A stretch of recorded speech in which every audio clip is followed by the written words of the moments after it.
Hello मित्रों, कैसे हैं आप लोग। आप सभी का मेरे YouTube चैनल पर स्वागत है। जैसे कि हम जानते हैं कि आगामी परीक्षा यूपी पीसीएस जो 14 मई को निर्धारित की गई है, उसी के संदर्भ में आधुनिक भारत का यह चौथा वीडियो है। 3 वीडियो को आप जाके चैनल से देख सकते हैं। तो आइए इसको पढ़ा जाए। इसमें कांग्रेस से पूर्व स्थापित राजनीतिक संस्थाएं। कांग्रेस की स्थापना 1885 में हुई। तो 1885 से पहले जो राजनीतिक संस्थाएं थीं, वो कौन कौन सी संस्थाएं थीं क्षेत्रीय स्तर पे, उनके बारे में थोड़ा सा देखा जाएगा। तो क्वेश्चन है कि भारत में जिस राजनीतिक संगठन की स्थापना 1838 ईस्वी में हुई, उसका नाम था। तो उसका नाम था जमींदारी एसोसिएशन, दी दक्कन एसोसिएशन, दी इंडियन एसोसिएशन, दी मद्रास महाजन सभा एवं दी पूना सार्वजनिक सभा में से जिसने 1875 ईस्वी में हाउस ऑफ कॉमन्स में एक याचिका प्रस्तुत करते हुए ब्रिटिश संसद में भारत के प्रत्यक्ष प्रतिनिधित्व की मांग की, वह थी तो दी पूना सार्वजनिक सभा। जो पूना सार्वजनिक सभा ने जो है प्रत्यक्ष प्रतिनिधित्व की मांग की थी। अगला है कि इंडियन एसोसिएशन के संस्थापक थे। तो इंडियन एसोसिएशन के संस्थापक थे सुरेंद्र नाथ बनर्जी। उन्हीं का नाम दिया हुआ है SN बनर्जी। अब इसकी स्थापना भी देख लीजिए। तो इंडियन एसोसिएशन की स्थापना 1876 ईस्वी में कलकत्ता में सुरेंद्र नाथ बनर्जी द्वारा किया गया था। राष्ट्रीय कांग्रेस के पूर्व सबसे प्रमुख संस्था थी। तो राष्ट्रीय कांग्रेस से पूर्व जो सबसे बड़ी संस्था थी Indian Association of Calcutta. Satyendra Nath Tagore, Surendra Nath Banerjee, R C. Dutt, Subhash Chandra Bose में से वह नेता जो ब्रिटिश द्वारा इंडियन सिविल सर्विस से बर्खास्त कर दिया गया। तो सुरेंद्र नाथ बनर्जी जी थे जिनको बर्खास्त किया गया था। ये बहुत महत्वपूर्ण क्वेश्चन है। सुरेंद्र नाथ बनर्जी द्वारा स्थापित उस संगठन का नाम जिसका 1886 ईस्वी में इंडियन नेशनल कांग्रेस में विलय हो गया। तो इंडियन नेशनल कांग्रेस, भारतीय राष्ट्रीय कांग्रेस में जो विलय हुआ जिस संस्था का, उसका नाम था इंडियन नेशनल कांग्रेस। ये सुरेंद्र नाथ बनर्जी की संस्था थी जिसको 1886 ईस्वी में कांग्रेस में इसका विलय किया गया। अब इंडियन नेशनल कांग्रेस की स्थापना कब हुई थी? तो ये 1883 ईस्वी में। 1883 ईस्वी में जो है इंडियन नेशनल कांग्रेस की स्थापना हुई। और 1886 ईस्वी में, मतलब कांग्रेस की स्थापना हुई 1885। दूसरे जो कांग्रेस का जो दूसरा वर्ष था 1886, जिसका तो वहाँ कलकत्ता में, तो वहाँ पे जो है 1886 में सुरेंद्र बनर्जी की संस्था और भारतीय राष्ट्रीय कांग्रेस का विलय हो गया। राजनीतिक सुधारों को लेकर विरोध करने वाले पहले भारतीय थे सुरेंद्र नाथ बनर्जी, राजनीतिक सुधारों को लेकर। अब देखिए सही कालक्रम, Bombay Association, Indian League, Indian Association और मद्रास महाजन सभा, इनका कालक्रम पूछ रहा है कि कब इनका जो है ये स्थापना हुआ था। तो इंडियन लीग की स्थापना 1875 में शिशिर घोष द्वारा किया गया था। इंडियन एसोसिएशन की स्थापना सुरेंद्र नाथ बनर्जी द्वारा किया गया था 1876। मतलब इंडियन लीग 1875 और इंडियन एसोसिएशन 1876 और मद्रास महाजन सभा 1884। मद्रास महाजन सभा की स्थापना हुई थी 1884 ईस्वी में। 1885 में स्थापित बम्बई प्रेसिडेंसी एसोसिएशन के संस्थापकों में से एक थे तो फिरोज शाह मेहता। अब ये कुछ संस्थाएं हैं जिनका जो है कहाँ ये हुई थी उसका है। इसमें नाम, पहला नाम है ब्रिटिश इंडिया सोसाइटी, तो लंदन। ईस्ट इंडिया एसोसिएशन, ये लंदन। ईस्ट इंडिया एसोसिएशन ये दादा भाई नौरोजी जी का था। इसकी स्थापना वर्ष आप लोग जान लीजिए। ईस्ट इंडिया एसोसिएशन की स्थापना हुई थी 1867 ईस्वी में। 1867 ईस्वी में। और नेशनल इंडिया एसोसिएशन लंदन और इंडियन एसोसिएशन कलकत्ता, ये सुरेंद्र बनर्जी वाली संस्था थी 1876 में। तो ईस्ट इंडिया हमेशा पूछता है ईस्ट इंडिया एसोसिएशन की स्थापना किसने किया था? तो ये दादा भाई नौरोजी द्वारा स्थापित संस्था है। अगला क्वेश्चन है संस्थाओं का सही कालक्रम। तो बंग भंग प्रकाशिक सभा, landholder society, Bengal British Indian society और इंडियन लीग। तो ये सही क्रम है। इसमें इंडियन लीग का जानिए सबसे ज्यादा 1875 में शिशिर कुमार घोष द्वारा स्थापित ये संस्था है। अब आइए इसको देखते हैं। संगठन और उसके संस्थापक। लैंड होल्डर सोसाइटी के जो संस्थापक थे Dwarika Nath Tagore. British India Society William Adams. Indian Society Anand Mohan Bose. तो इंडियन सोसाइटी और इंडियन एसोसिएशन तो एस एन बनर्जी में सुरेंद्र नाथ बनर्जी। अगला है कि इंडियन लीग की स्थापना तो वही शिशिर कुमार घोष 1875 में। इंडियन एसोसिएशन आनंद मोहन बोस, मतलब आनंद मोहन बोस और सुरेंद्र नाथ बनर्जी दोनों लोग मिलके इंडियन एसोसिएशन की स्थापना किए थे। ये 1876 में हुआ था कोलकाता में। तो ये 1876 में दादा भाई नौरोजी की संस्था ईस्ट इंडिया एसोसिएशन, ये 1867 में इसको लंदन में किया गया। और भारतीय राष्ट्रीय उदार संघ, ये भी सुरेंद्र नाथ बनर्जी के, इसकी स्थापना देखिए हुआ था ये 1918 में, जब कांग्रेस का दूसरी बार विभाजन हुआ था। तो उस समय सुरेंद्र नाथ बनर्जी द्वारा इसकी स्थापना किया गया था भारतीय राष्ट्रीय उदार संघ। उसमें तिलक को अध्यक्ष बना दिया गया था। तिलक अध्यक्ष रहे नहीं, वो अपने एक मानहानि के केस को लेकर लंदन चले गए। उसके अध्यक्ष फिर बने मदन मोहन मालवीय। तो उसी में सुरेंद्र नाथ बनर्जी ने जो है कांग्रेस से अलग हटकर भारतीय राष्ट्रीय उदार संघ की स्थापना की। अब ये चौथा है कि यूनाइटेड इंडिया पेट्रियाटिक एसोसिएशन। तो ये सर सैयद अहमद खां है। ये 1888 में, मतलब कांग्रेस का जो चौथा सम्मेलन हुआ था इलाहाबाद में, तो कांग्रेस के विपरीत जो है एक संस्था की स्थापना हुआ था जिसमें अंग्रेजों ने सहयोग किया था। सर सैयद अहमद खां कांग्रेस के घोर विरोधी थे। तो 1888 में ये बहुत अच्छी संस्थाएं जो अक्सर एग्जामों में आप देखेंगे कि इनका सन चाहे कौन, इनकी स्थापना कौन किया था, ये अक्सर पूछे जाते हैं। तो फिर से एक बार सुन लीजिए। इंडियन लीग 1875 में, शिशिर कुमार घोष। इंडियन एसोसिएशन 1876, मतलब 75 और 76 एकदम एक साल बाद ही है। आनंद मोहन बोस, तो ये आनंद मोहन बोस और कौन इनके साथ है, सुरेंद्र नाथ बनर्जी। फिर है भारतीय राष्ट्रीय उदार संघ, तो सुरेंद्र नाथ बनर्जी ये इसका सन जो है 1918, मतलब कांग्रेस का जब दूसरी बार जो है विभाजन हुआ, इसमें इस बार क्या हुआ था कि नरम दल बाहर आया था। नरम दल क्या हुआ, कांग्रेस को छोड़ के बाहर आ गया था। और United India Patriotic Association, sir Syed Ahmad Khan. फिर आइए देखिए इसमें दे दिया एशियाटिक सोसाइटी ऑफ बंगाल 1784 में इसकी स्थापना वर्ष। Asiatic society of Bombay 1804। Royal Asiatic society of Great Britain 1823 और landholder society of Bengal 1838। अगला एक सूची है तो ये भी मिलान है। British India Association Radha Kant Dev. Bombay Presidency Association K T Tailang.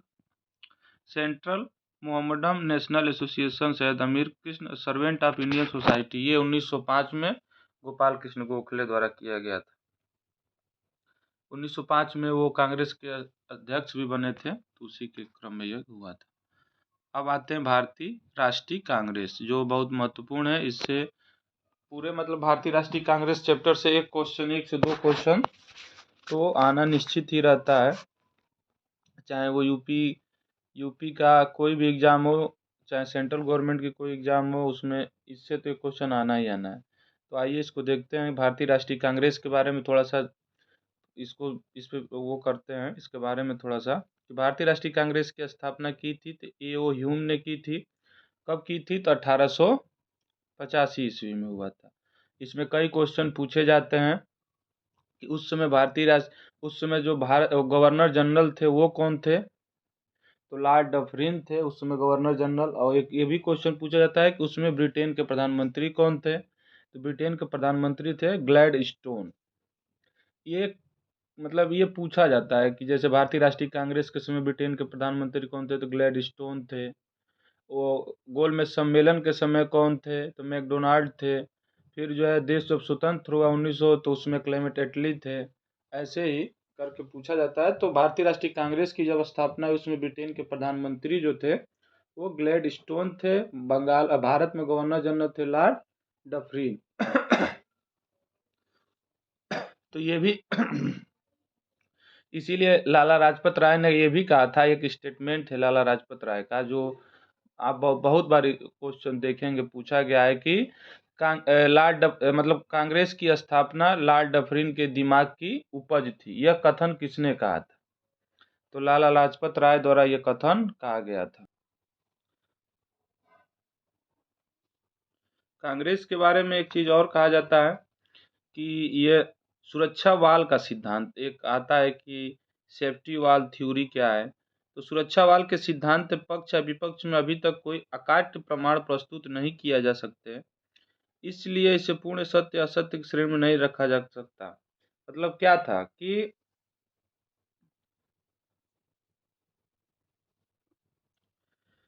कुछ विद्वानों के राय में कांग्रेस की स्थापना ब्रिटिश सरकार के षड्यंत्रों के परिणाम स्वरूप हुई। इस संबंध में जो सिद्धांत प्रस्तुत किए जाते हैं वह सुरक्षा वाल का सिद्धांत कहलाता है, जिसके अंतर्गत ये कहा जाता है कि सरकार के सीधे पहल और मार्गदर्शन पे कांग्रेस अस्तित्व में आई। इसी क्रम में लाला लाजपत राय ने कहा था कि कांग्रेस लॉर्ड डफरिन के दिमाग की उपज है। तो ये कांग्रेस के स्थापना संबंधित कुछ बातें थी। अब इस पे संबंधित जो क्वेश्चन पूछे गए उसको देख लेते हैं कि भारतीय राष्ट्रीय कांग्रेस के संस्थापक जो थे वो क्या थे? असैनिक सेवक थे। भारतीय राष्ट्रीय कांग्रेस की स्थापना हुई 1885 ईस्वी में। भारतीय राष्ट्रीय कांग्रेस के प्रथम अधिवेशन में भाग लेने वाले प्रतिनिधि, तो जो भारतीय राष्ट्रीय कांग्रेस का प्रथम अधिवेशन हुआ उसमें जो है 72 लोगों ने इसमें जो है भाग लिया था। डब्ल्यू बनर्जी इसके अध्यक्ष थे, जो प्रथम बार जो इसकी मतलब इसका जो अधिवेशन हुआ था। भारतीय राष्ट्रीय कांग्रेस का प्रथम अधिवेशन कहाँ हुआ? तो देखिए प्रथम अधिवेशन हुआ मुंबई में, जिसको बम्बई भी कहा जाता है ये। और उसके जो अध्यक्ष थे वो थे डब्ल्यू बनर्जी। दूसरा जो है उसका जो हुआ वो कलकत्ता में हुआ, जिसके दादा भाई नौरोजी थे। और तीसरा जो है मद्रास में हुआ। चौथा इलाहाबाद में हुआ 1888 में। तो इसको आगे देखते रहेंगे। भारतीय राष्ट्रीय कांग्रेस के पहले अध्यक्ष थे, अभी बताए हैं, डब्ल्यू बनर्जी। भारतीय राष्ट्रीय कांग्रेस का 1885 में महासचिव थे तो A.O. ह्यूम। भारतीय राष्ट्रीय कांग्रेस की स्थापना समय भारत का वायसराय था, अभी जो शुरू में ही बताए कि लॉर्ड डफरिन। कांग्रेस को सूक्ष्मदर्शी अल्पसंख्यक जनता का प्रतिनिधित्व बताते हुए उसका मजाक उड़ाया था। ये भी एक स्टेटमेंट है।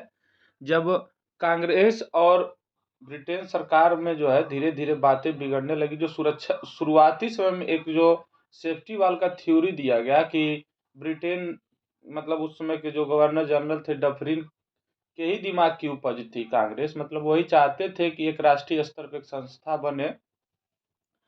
वही डफरिन जो है जब कांग्रेस और इनसे विवाद शुरू हो गया तो वो ये बात कहे कि कांग्रेस को सूक्ष्मदर्शी अल्पसंख्यक जनता का प्रतिनिधि बताते हुए उसका मजाक उड़ाया था। आगे देखते हैं। दादा भाई नौरोजी, सुब्रमण्यम अय्यर, जस्टिस रनाडे, सुरेंद्र नाथ बनर्जी में से भारतीय राष्ट्रीय कांग्रेस के स्थापना दिवस में उपस्थित नहीं था। तो ये सुरेंद्र नाथ बनर्जी। अब इसके पीछे कारण क्या था? ये इसीलिए पूछा ही जाता है कि सुरेंद्र नाथ बनर्जी की अपनी एक संस्था थी, उसमें वो संस्था अभी आप लोग पढ़े Indian association, Indian national conference. वही एक और संस्था इंडियन नेशनल कॉन्फ्रेंस जो 1883 में स्थापना हुई थी। तो वो क्या कर रहे थे कि वो अलग उसको लेके चल रहे थे। वही जब दूसरा अधिवेशन कलकत्ता में हुआ तो उसी में जो है वो अपना एक कर रहे थे वहीं पे भारतीय राष्ट्रीय कांग्रेस का भी सम्मेलन हो रहा था। मतलब ये कई विचारधारा के दो संगठन काम कर रहे थे।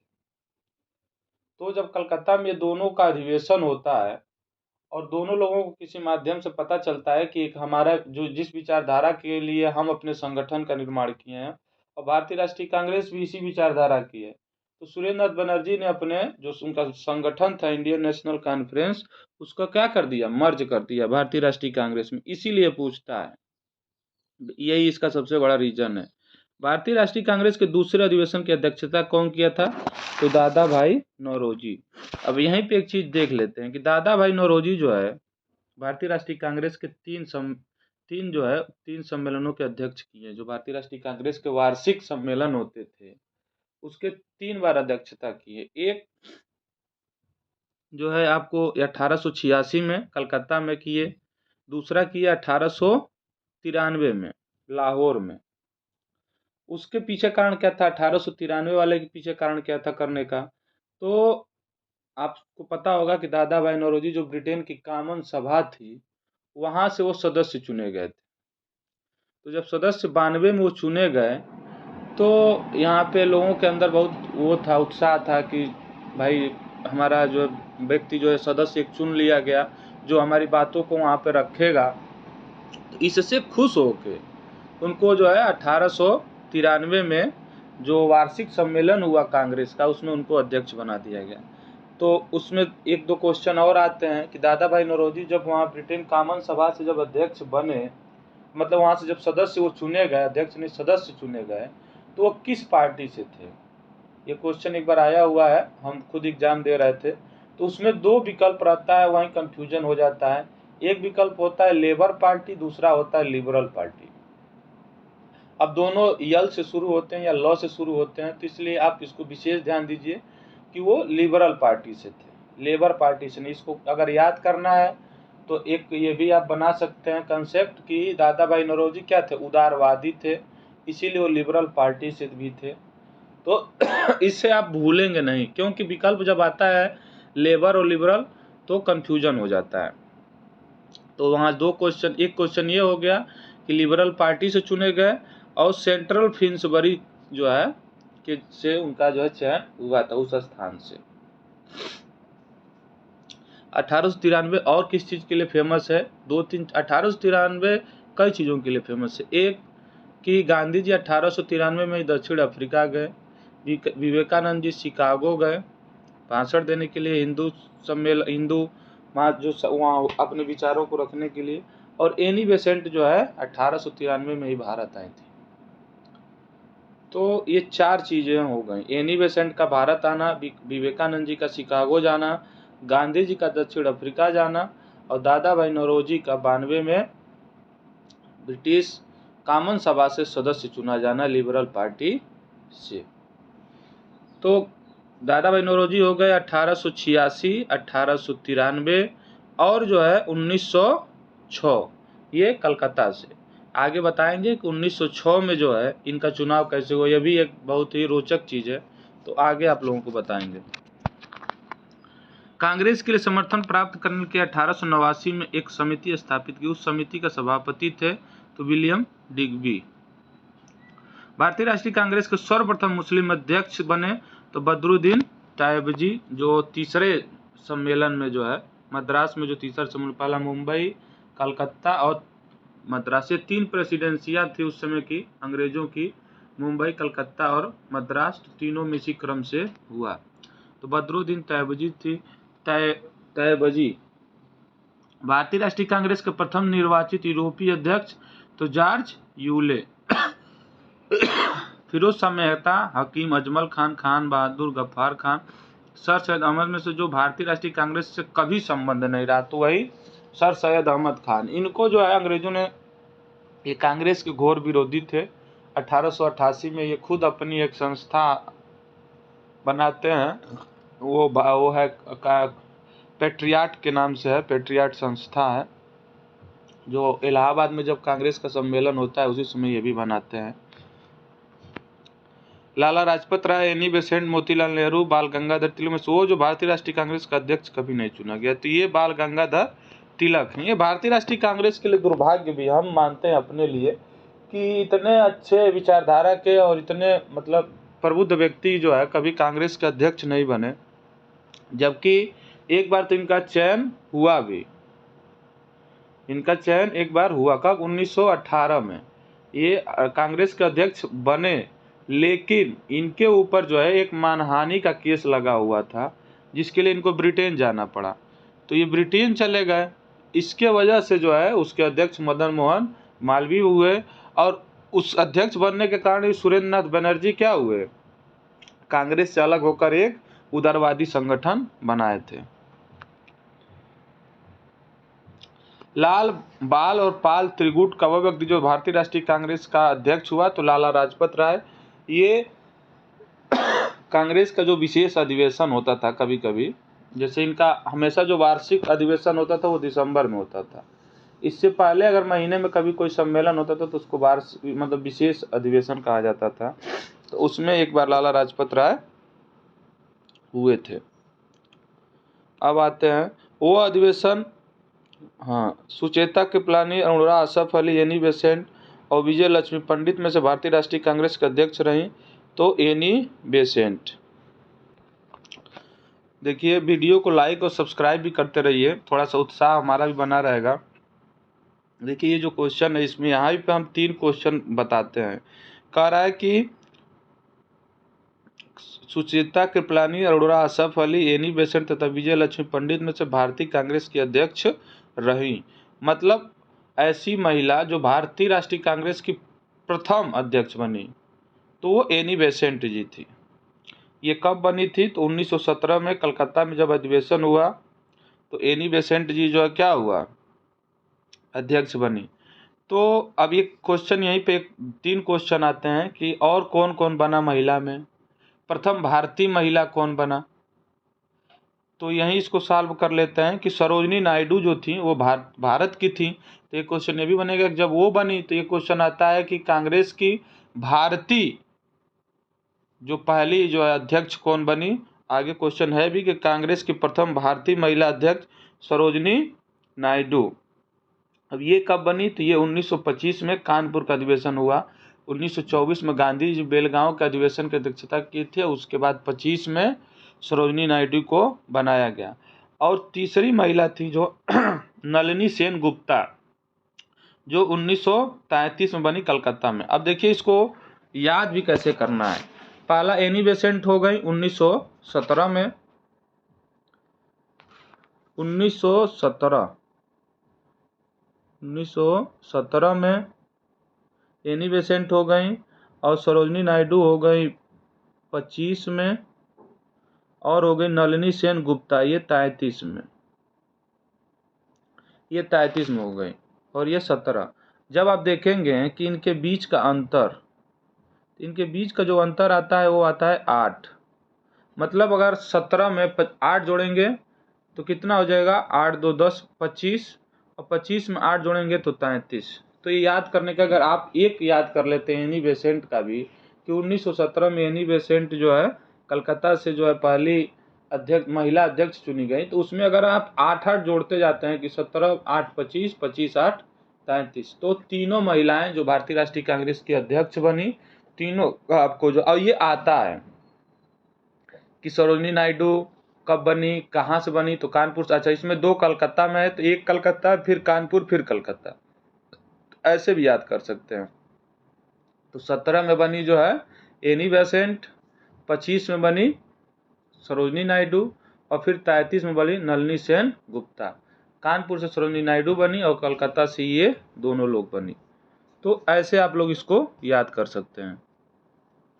चलिए आगे देखते हैं सही क्रम। भारतीय राष्ट्रीय कांग्रेस का दूसरा अधिवेशन दादा भाई नौरोजी ने किया, एकदम ये सही है। 1886 में कलकत्ता में दादा भाई नौरोजी थे। इसी समय 1886 में ही सुरेंद्र नाथ बनर्जी की जो संस्था थी उसका विलय हो गया। भारतीय राष्ट्रीय कांग्रेस तथा मुस्लिम लीग दोनों ने लखनऊ में 1916 का अधिवेशन किया, ये भी सही है। जो 1916 का अधिवेशन हुआ था लखनऊ में, उसमें 2 लोगों का जो है मतलब दो चीजें हुई थी। एक कि गरम दल और नरम दल ये भी एक साथ आए थे। जो 1907 में जो है कांग्रेस का विभाजन हो गया था, गरम दल और नरम दल का अलग अलग।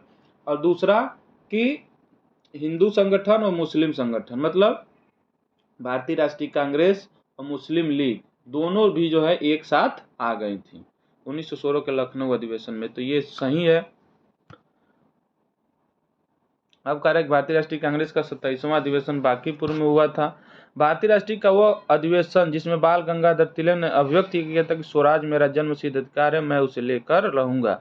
ये लखनऊ में अधिवेशन 1916 में। एक्चुअली हुआ क्या कि तिलक जी गरम दल के नेता थे, लेकिन क्या हुआ कि ये जेल चले गए। जेल में जाने के बाद इनकी विचारधारा में थोड़ा बहुत परिवर्तन आया, और जब ये बाहर आए तो 1916 में एक अधिवेशन लखनऊ में होता है। लखनऊ में जो 16 में अधिवेशन होता है तो तिलक ने जो है 2 लोगों को कांग्रेस के साथ लाया। एक तो वो खुद जो उनके विचारधारा के लोग थे, गरम दल के नेता थे, उनको जो है कांग्रेस के साथ जोड़ा, क्योंकि उनका मानना था कि अगर हम लोग एक साथ नहीं होंगे तो हमारी लड़ाई जिनसे है उनसे हम जीत नहीं पाएंगे। तो एक वो जो है चीजें हुई कि लेके आए, और दूसरा तो उसमें जो एक क्वेश्चन आता है कि गरम दल और नरम दल को 1916 में जब एक साथ लाया गया तो उसमें किसकी महत्वपूर्ण भूमिका थी, तो उसमें मुख्यतः भूमिका थी बाल गंगाधर तिलक और एनी बेसेंट का। और उसी सम्मेलन में मुस्लिम संगठन और हिंदू भारतीय राष्ट्रीय कांग्रेस भी एक साथ हुई। तो इन दोनों लोगों को पास में लाने का जो सबसे अच्छा काम किया वो बाल गंगाधर तिलक और मोहम्मद अली जिन्ना थे। मतलब तिलक जी दोनों में थे, इस बात को आप। और वहीं उसी में स्वराज्य मेरा जन्मसिद्ध अधिकार है, मैं उसे लेकर रहूंगा। अब स्वराज्य को लेकर बहुत कंफ्यूजन रहता है। स्वराज्य शब्द का पहली बार कांग्रेस में प्रयोग, और स्वराज्य मेरा जन्मसिद्ध अधिकार है, मैं उसे लेकर रहूंगा, ये तीनों चीजें। तो स्वराज्य शब्द को मुख्यतः माना जाता है कि जो आर्य समाज के संस्थापक थे दयानंद सरस्वती जी, उन्होंने पहली बार स्वराज्य शब्द लिया था। लेकिन कांग्रेस में इसका उपयोग, कांग्रेस के मंच पर स्वराज्य शब्द का उपयोग सर्वप्रथम जो है दादा भाई नौरोजी भारतीय राष्ट्रीय कांग्रेस के 1906 में जो अधिवेशन हुआ उसमें स्वराज्य शब्द का पहली बार प्रयोग किया गया। और स्वराज्य मेरा जन्म सिद्ध अधिकार है, मैं उसे लेकर आऊंगा, ये तिलक जी द्वारा कहा गया स्टेटमेंट है जो बहुत ही फेमस है, और एक बार नहीं लाखों एग्जामों में इसको पूछा गया है। अगला क्वेश्चन देखिए। वीडियो लंबा हो रहा है, आप लोग इसको लाइक और सब्सक्राइब करते रहिए और शेयर भी करते रहिए, थोड़ा सा उत्साह बना रहे। CR दास ने जब कांग्रेस के अध्यक्ष रूप में कार्य किए तो वो जेल में थे। अल्फ्रेड वेब 1894 में कांग्रेस के अध्यक्ष थे।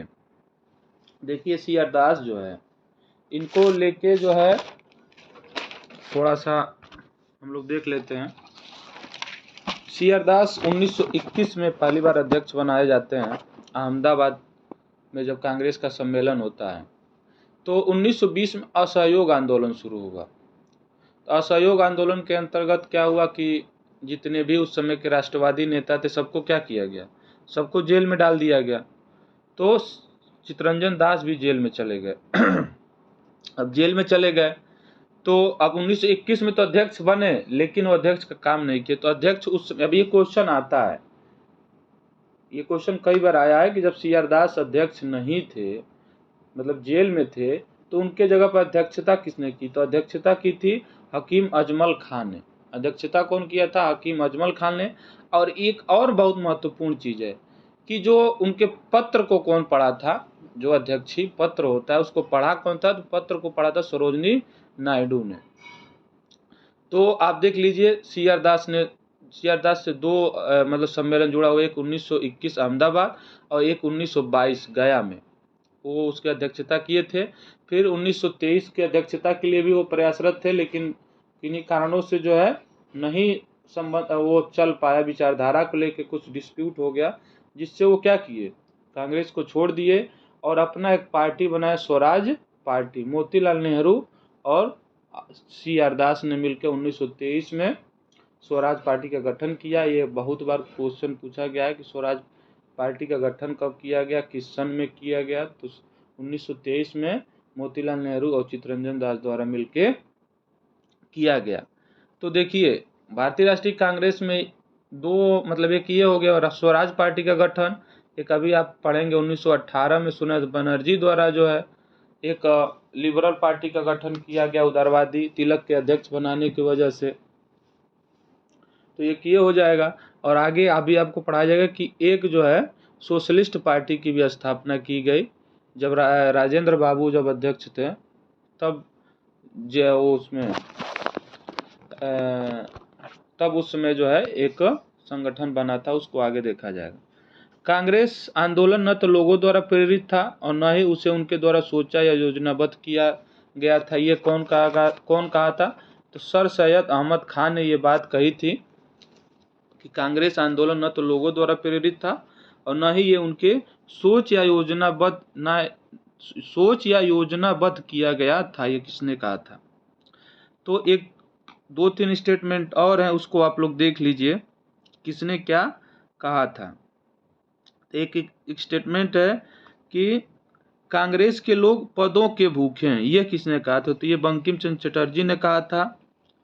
तिलक का भी एक स्टेटमेंट बड़ा अच्छा है कि यदि वर्ष में इसी तरह एक बार मेढक की तरह टहराएंगे तो हमें कुछ भी नहीं मिलेगा। और अश्विनी कुमार दत्त ने इसको 3 दिन का तमाशा कहा। बिपिन चंद्रपाल ने याचना संस्था कहा था। सबसे अच्छा ये वायसराय करजन जो थे, तो वो एक स्टेटमेंट दिए थे जो अक्सर पूछा जाता है। तो स्टेटमेंट था उनका कि कांग्रेस अपनी मौत की अंतिम घड़ियां गिन रही है। भारत में रहते हुए मेरी एक सबसे बड़ी इच्छा है कि मैं उसके शांतिपूर्ण अवसान में अपनी मदद दे सकूं। और लॉर्ड डफरिन ने कहा था कि वो जनता के उस अल्पसंख्यक वर्ग का प्रतिनिधित्व करती है जिसकी संख्या सूक्ष्म है और कांग्रेस डफरिन के दिमाग की उपज है। ये किसने कहा था? तो लाला लाजपत राय ने कहा था। इसमें से एक स्टेटमेंट आता है, तो आप लोग जरूर इसको देखें। तो इसको जल्दी से ख़त्म किया जाए, वीडियो लंबा हो रहा है। कांग्रेस के पतन के लिए लड़खड़ा रही है मैं सबसे बड़ी अभिलाषा। जब तक मैं भारत में हूँ कांग्रेस को शांतिपूर्ण समाप्ति में सहयोग करना। ये कथन था। तो लॉर्ड कर्जन का भी बताया ये। अध्यक्षीय संबोधन के समय जिस कांग्रेस अध्यक्ष ने हिंदी भाषा के लिए रोमन लिपि लागू करने की बात, सुभाष चंद्र बोस ने रोमन लिपि लागू करने की बात की थी, वह स्वतंत्रता सेनानी जिन्होंने भारत में स्वतंत्रता प्राप्ति के बाद सुझाव दिया था कि भारतीय राष्ट्रीय कांग्रेस की समाप्त कर दिए, तो गांधी जी थे। गांधी जी ने कांग्रेस के एकमात्र सम्मेलन के अध्यक्ष हुए 1924 के बेलगांव के। तो ये कहते थे कि मतलब जब भारत आज़ाद हो जाए तो जो ये संस्था है भारतीय राष्ट्रीय कांग्रेस, इसको क्या किया जाए? खत्म कर दिया जाए। अमृतसर के भारतीय राष्ट्रीय कांग्रेस अधिवेशन 1919 के प्रस्ताव के अनुसार महात्मा गांधी द्वारा कांग्रेस का नया संविधान लिखने के लिए उनके सहयोग चुना गया था एनसी केलकर, आईवी सेन को। कांग्रेस के एक अधिवेशन में एक गवर्नर जनरल ने भाग लिया था। वो गवर्नर जनरल तथा अधिवेशन था तो लॉर्ड वेलिंगटन 1915 मुंबई में हुआ था। भारतीय राष्ट्रीय कांग्रेस को वो अधिवेशन जिसकी अध्यक्षता सी विजय राघवा चेरियार ने की थी, तो ये 1920 है। नागपुर अधिवेशन, तो इसको थोड़ा सा 1 मिनट समझ लेते हैं। ये और भी कारणों से महत्वपूर्ण क्वेश्चन आता है कि जब असहयोग आंदोलन शुरू किया गया तो जो प्रस्ताव लाया गया था असहयोग आंदोलन, तो भारतीय राष्ट्रीय कांग्रेस के किस सम्मेलन में हुआ था और कहाँ पे हुआ था? तो अक्सर पूछता है। तो नागपुर में जो अधिवेशन हुआ था कांग्रेस का वार्षिक, उसी में उस प्रस्ताव को लाया गया, उसको पारित भी किया गया था। देखिए 1920 में 2 अधिवेशन हुए थे। विशेष अधिवेशन एक हुआ था 1920 में। उसमें बड़ी दिलचस्प बात है कि उसमें जब असहयोग आंदोलन का प्रस्ताव लाया गया तो उसका विरोध किया गया, लेकिन गांधी जी का एक्चुअली बहुत अच्छा प्रभाव था कांग्रेस में, तो उसको पारित गांधी जी करा ले गए थे। लेकिन उसमें चित्तरंजन दास, एनी बेसेंट, मोतीलाल नेहरू, इन सभी लोगों ने क्या किया? विरोध किया। लेकिन जो वार्षिक सम्मेलन हुआ उसी में उस प्रस्ताव को CR दास द्वारा ही लाया गया था जो असहयोग आंदोलन का था। तो ये क्वेश्चन हमेशा से पूछा जाता है कि असहयोग आंदोलन का जो प्रस्ताव था वो कहाँ से? तो नागपुर 1920। कांग्रेस ने पहली बार भारतीय रियासतों के प्रति अपनी नीति घोषित की थी तो नागपुर अधिवेशन में। 1922 में गया में इंडियन नेशनल कांग्रेस के अध्यक्ष थे। तो अभी बताया है कि 21 में भी इनका चयन हुआ था अध्यक्ष पद के लिए, लेकिन असहयोग आंदोलन के कारण ये जेल में थे। तो जेल में रहने के कारण जो है ये अध्यक्षता नहीं कर पाए। हकीम अजमल खान अध्यक्ष थे, इनके पद को सरोजिनी नायडू ने पढ़ा था। लेकिन 1922 के गया अधिवेशन में अध्यक्षता किए। किन्हीं कारणों से इनको कांग्रेस छोड़े। 1923 में स्वराज पार्टी की स्थापना किए मोतीलाल नेहरू को लेके। तो ये था भारतीय राष्ट्रीय कांग्रेस का सही क्रम। तो महात्मा गांधी 1924 में, सरोजिनी नायडू जो बनी ये 1925 में, सरदार वल्लभ भाई पटेल, जवाहरलाल नेहरू। तो जवाहरलाल नेहरू 1929 और 30 में जो है कांग्रेस का कोई सम्मेलन नहीं हुआ। 31 में जो है सरदार वल्लभ भाई पटेल आए। जवाहरलाल नेहरू का भी जो वो 1929 का है वो भी बहुत महत्वपूर्ण है। 1931 का जो सरदार वल्लभ भाई का भी, वल्लभ भाई जब 1931 के कराची में वार्षिक अधिवेशन हुआ तो उसमें प्रस्ताव एक लाया गया था मूल अधिकार का, इसलिए वो पूछा जाता है कि मूल अधिकार का प्रस्ताव कब लाया गया था। तो 1931 के कराची अधिवेशन में। जवाहरलाल नेहरू के समय जो हुआ था ये कि जब नेहरू रिपोर्ट को अंग्रेजों द्वारा नहीं माना गया तो नेहरू रिपोर्ट में डोमिनियन स्टेट की मांग की गई थी, तो गांधी जी ने 1 वर्ष का समय दिया था। जब 1 वर्ष का समय पूरा हो गया और अंग्रेजों द्वारा डोमिनियन स्टेट भी की मांग को भी नहीं माना गया, तब पूर्ण स्वराज की मांग की गई 1929 में अध्यक्ष नेहरू जी की अध्यक्षता में। और पूर्ण जो है मतलब जो डोमिनियन स्टेट की जगह पे अब क्या हो गया, पूर्ण स्वराज की मांग। मतलब एक ये भी मतलब 1929 का जो कांग्रेस का अधिवेशन है, ये जो कांग्रेस की स्थापना से लेकर और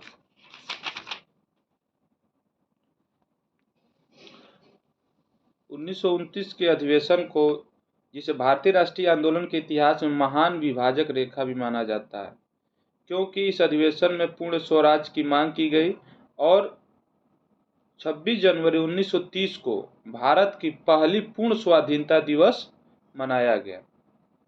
मतलब पहली पूर्ण स्वाधीनता दिवस जो है 26 जनवरी 1930 को मनाया गया। तो ये 1929 इसीलिए फेमस है। 1931 जो है ये कराची में अधिवेशन हुआ था सरदार वल्लभ भाई पटेल की अध्यक्षता में। अब इसमें महत्वपूर्ण बात ये थी कि ये 25 मार्च 1931 को हुआ और सभी जानते हैं कि 23 मार्च को भगत सिंह की फांसी हुआ था, भगत सिंह का। और भगत सिंह के फांसी को लेकर सबसे ज़्यादा नाराजगी गांधी जी से ही था लोगों का।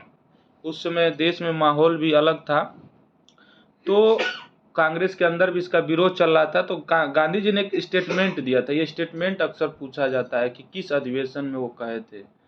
तो ये विशेष अधिवेशन था 25 मार्च को, वार्षिक अधिवेशन नहीं था, एक विशेष अधिवेशन लाया गया था। तो उसमें गांधी जी ने कहा था गांधी मर सकता है परंतु गांधीवाद कभी नहीं।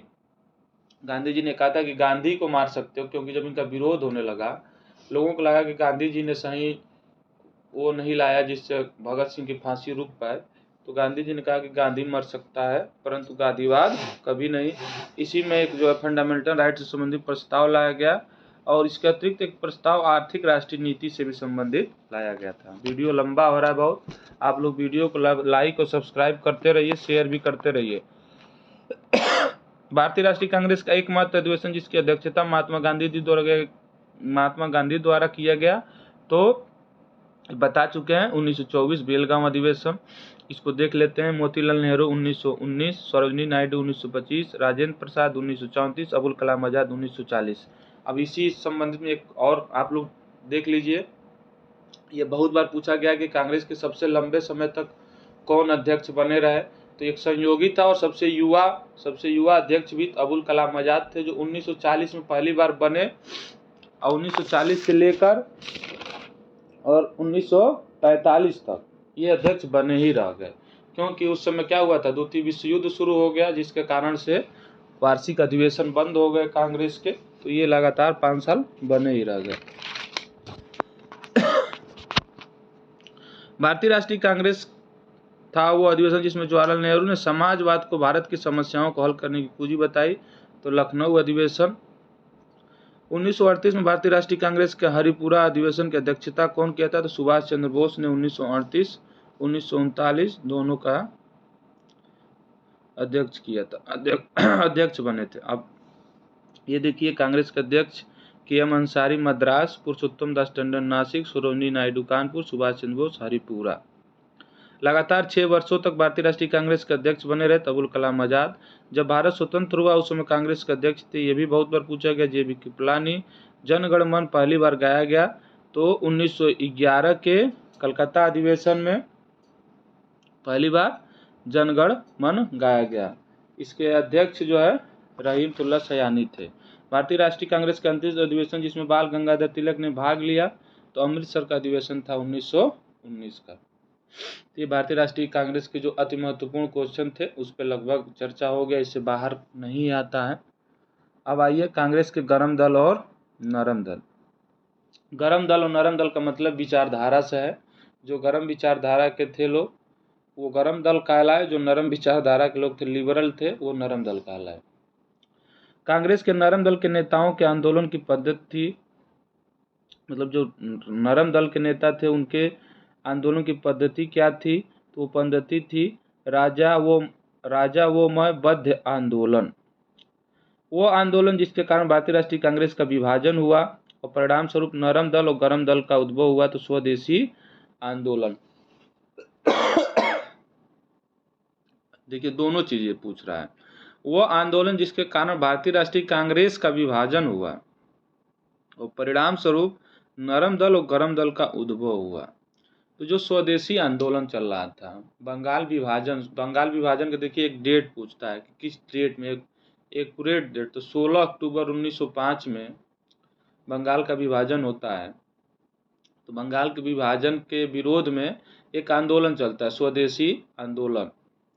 तो जो स्वदेशी आंदोलन चलता है 1906 में, जो कांग्रेस का अधिवेशन होता है, दादा भाई नौरोजी उसके अध्यक्ष बनते हैं, तो उसमें कुछ चीज़ें होती हैं, कुछ प्रस्ताव लाए जाते हैं कि उसमें 4 प्रस्ताव लाया जाता है कि इन बिंदुओं को किया जाता है। उसमें मांग रहती है कि राष्ट्रीय शिक्षा, स्वदेशी, स्वराज और बहिष्कार, ये 4 चीज़ों को प्रस्ताव लाया जाता है। इसी को लेके जो है, जो राष्ट्रीय कांग्रेस के जो 2 विचारधारा के लोग थे, एक लिबरल नरम दल के थे और एक गरम दल के थे, इनके विचारधारा में डिस्प्यूट होता है। डिस्प्यूट क्या होता है कि जो बहिष्कार था, तो गरम दल के नेता मानते थे कि इस बहिष्कार को केवल बंगाल तक ही न रखा जाए, इसको पूरे भारत में इसका धीरे धीरे जो है इसका क्या किया जाए, बढ़ाया जाए बहिष्कार को। जबकि जो नरम दल के नेता थे वो मानते थे कि नहीं, इसको केवल जब बंगाल का विभाजन हुआ, बंगाल में शुरू हुआ है, तो इसको बंगाल स्तर तक ही रखा जाए। तो इसको लेकर भी विचारधारा में जो है बहुत वो आया कि नहीं, ये गरम दल ये कहता था कि बहिष्कार को बढ़ाया जाए, वो कहते थे नहीं। फिर जो है वो था स्वदेशी को लेके भी कुछ इन लोगों के बीच में डिस्प्यूट था। इसी को देखते देखते 1907 का जो सम्मेलन हुआ सूरत में, उसमें उसकी अध्यक्षता रास बिहारी घोष किए थे। और उसमें जो है कांग्रेस 2 भागों में टूट जाती है, गरम दल और नरम दल। यहाँ एक चीज़ और बता देते हैं कि 1906 का जो अधिवेशन हुआ था, वार्षिक अधिवेशन, जिसमें दादा भाई नौरोजी अध्यक्ष बने, उसका भी एक बहुत इंटरेस्टेड मतलब वो चीज़ है कि इसमें भी तिलक को अध्यक्ष बनाने की मांग चल रही थी गरम दल द्वारा, और नरम दल जो है रास बिहारी घोष को बनाना चाहता था। अब दोनों विचारधारा के लोग अड़े हुए थे। इसको देखते हुए दादा भाई नौरोजी को बुलाया गया, क्योंकि ये सबसे वयोवृद्ध थे, सब इनको सम्मान करते थे। तो ये लगा कि अगर वो आ जाते हैं तो ये दोनों विचारधारा के लोग क्या हो जाएंगे, शांत हो जाएंगे। तो 1906 का जो अधिवेशन होता है, वार्षिक अधिवेशन, उसकी अध्यक्षता के लिए इसी कारण से दादा भाई नौरोजी को बनाया गया। 1907 के सूरत अधिवेशन में कांग्रेस का विभाजन हो जाता है। 1916 में फिर जो है तिलक जी के प्रयासों से, एनी बेसेंट के प्रयासों से गरम दल और नरम दल क्या होते हैं, एक साथ आते हैं।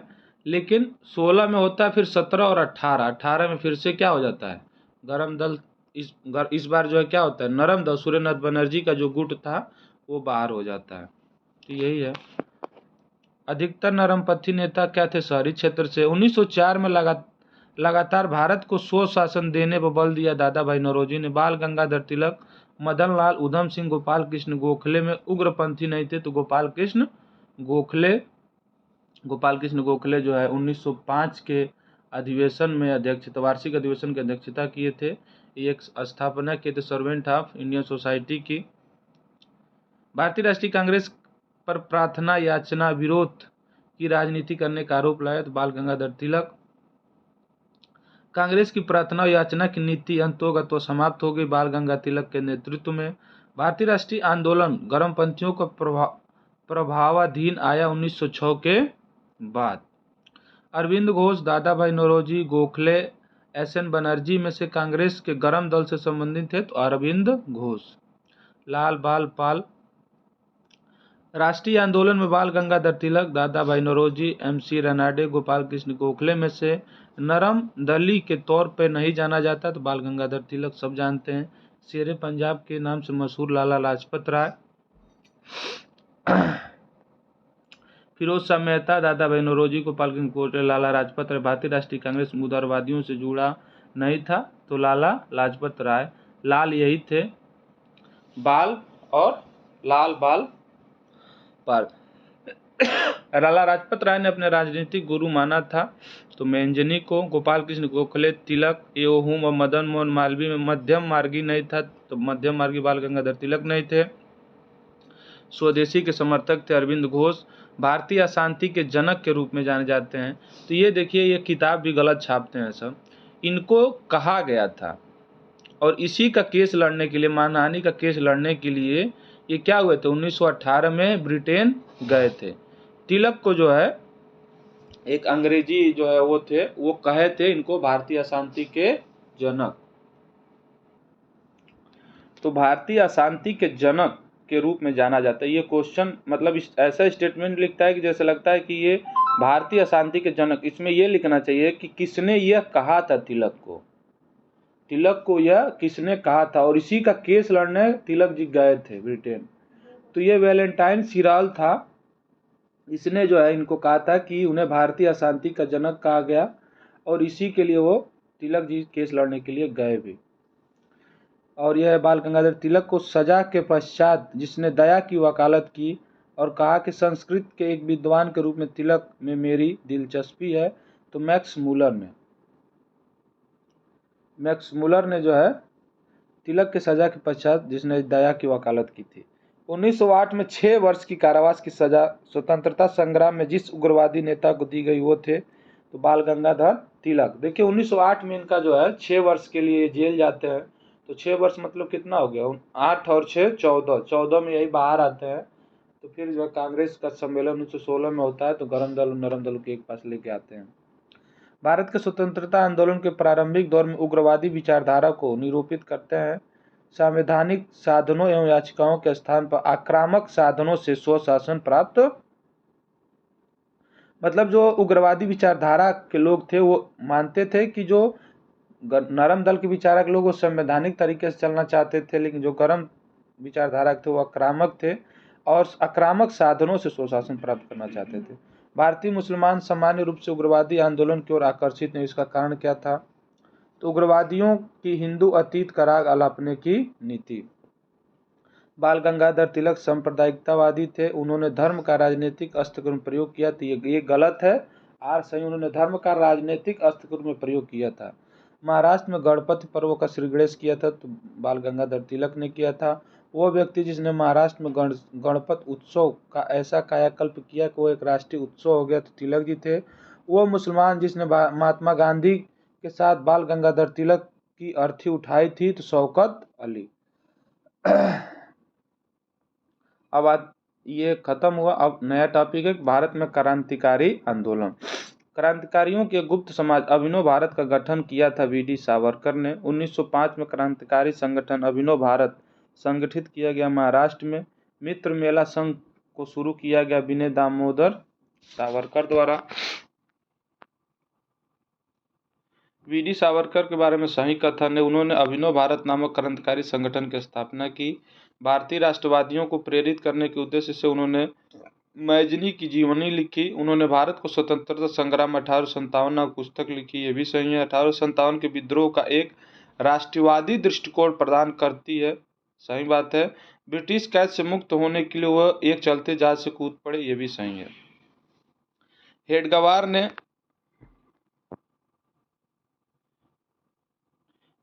ने राष्ट्रीय स्वयंसेवक संघ की स्थापना की 1925 में, सही है। अनुशीलन समिति की स्थापना पी मित्रा ने की। वरिंद्र कुमार घोष के क्रियाकलापों ने जिस गुप्त क्रांतिकारी संगठन को बंगाल में जन्म दिया वह है अनुशीलन समिति। बाल गंगाधर तिलक को लोकमान्य विशेषण दिया गया। क्रांतिकारी आंदोलन के दौरान स्वतंत्रता आंदोलन के क्रांतिकारी आतंकवादियों के पहले महत्वपूर्ण साहसिक कार्य बर्रा डकैती का स्थान था पूर्वी बंगाल, और मुजफ्फरपुर में किंग्सफोर्ड की हत्या का प्रयास किया गया 1908 में। मुजफ्फरपुर बम कांड का संबंध है प्रफुल्ल चाकी से। वह व्यक्ति जिसने बड़ी बुद्धिमानी के साथ अलीपुर षड्यंत्र मामले में अरविंद घोष का बचाव किया था, तो चित्तरंजन दास इनके वकील बने थे। हिंदुस्तान रिपब्लिक एसोसिएशन की स्थापना 1924 में हुई। तो मित्रों, ये था, वीडियो लंबा हो जा रहा है इसलिए इसको भाग 4 को यहीं छोड़ते हैं और इसके आगे भाग 5 बनेगा। बहुत बहुत धन्यवाद। आप लोग वीडियो को लाइक और सब्सक्राइब जरूर